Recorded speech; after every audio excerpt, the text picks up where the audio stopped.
ကိုးမျိုးကမွေဖရားရဲ့လှုပ်ဝက်ချက်အားလုံးပဲမင်္ဂလာပါကျွန်တော် B-Movie Recap Channel ကနေပြီးတော့ကြိုဆိုလိုက်ပါတယ်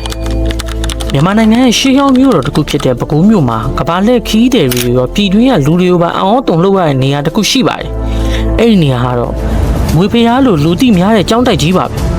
ဒီကျောင်းတိုက်ထဲမှာတာမန်လူတယောက်လက်မောင်းထက်မကပိုကြီးရဲ့စပကြီးမွေကြီးတွေဟာဘုရားရှင်ရှေ့မှာအေးဆေးနေထိုင်နေကြပါတယ်ဘာကြောင့်ဒီတွေ့ဆန်တွေဟာလူကြားထဲမှာအခုလိုငြိမ်သက်နေရတာပါလဲသူတို့နောက်ွယ်မှာဘလို့စမ်းကျဲတဲ့ဇလန်းတွေရှိနေတယ်လဲဆိုတော့ဒီနေ့ကျွန်တော်တို့အတူတူလေ့လာကြည့်အောင်ပါ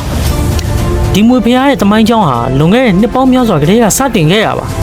ဒေတာခန်တွေရဲ့ပြောပြချက်အရဒီမွေကြီးတွေဟာတာမန်မွေတွေမဟုတ်ပါဘူးအထူးသဖြင့်တက်တော်100ကျော်အထိနေသွားခဲ့တဲ့မွေကြီးဟာအရင်ဘဝတီဘောမလက်ထက်ကစာချဖုံးကြီးတစ်ပါးဖြစ်ခဲ့ဘူးလေလို့ယုံကြည်ကြပါသေးတယ်သူဟာပြန်လုံတော်မူကန်နီးမှာဒီဘုရားကျောင်းကံပေါ်တန်ရုံးစင်ကြီးမားခဲ့တဲ့အကြောင်းမွေဘဝနဲ့ပြန်လည်ရောက်ရှိလာတာလို့လည်းဆိုကြပါတယ်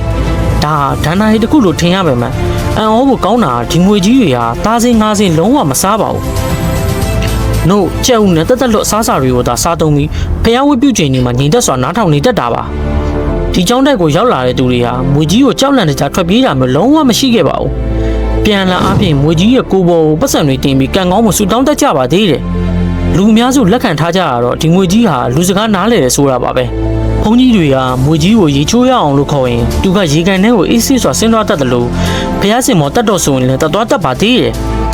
ဒါဟာလေ့ကျင့်ပေးထားလို့လားဒါမှမဟုတ်တကယ်ပဲအသိဉာဏ်ရှိနေကြလားဆိုတော့ဒီနေ့ထိစိတ်ဝင်စရာကောင်းနေသေးပါပဲမွေကြီးရဲ့ခန္ဓာကိုယ်ဟာအေးဆက်နေပြင်မှာသူတို့လာရောက်ကင်တွယ်တဲ့သူတွေဟာထူးခြားတဲ့စိတ်အေးချမ်းမှုမျိုးရတယ်လို့ဆိုကြပါသေးတယ်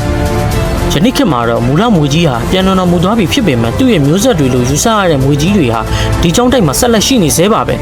ဒါဟာဘာဝတရားရဲ့ထူးခြားချက်တစ်ခုလားဒါမှမဟုတ်တန်ရောစင်ရဲ့စွမ်းအားကြောင့်လားဆိုတာကိုတော့ဘယ်သူမှမသိနိုင်သေးပါဘူးတင်ရောဒီလိုမျိုးတိရစ္ဆာန်တွေမှာအသိဉာဏ်ရှိရလို့ယုံကြည်ပါသလားဒါမှမဟုတ်ပကုံးမွေဘုရားကိုရောက်ရင်ရောဒီမွေကြီးတွေကိုကင်ကြည့်ရဲပါသလားတင်ရဲ့ထင်မြင်ချက်တွေကိုကောမန့်မှာရေးပေးခဲ့ပါဦးဒီဗီဒီယိုလေးကိုကြိုက်နေတတ်တယ်ဆိုရင်တော့ like and share လေးလုပ်ပေးဖို့တောင်းဆိုချင်ပါတယ်အားလုံးကိုကျေးဇူးတင်ပါတယ်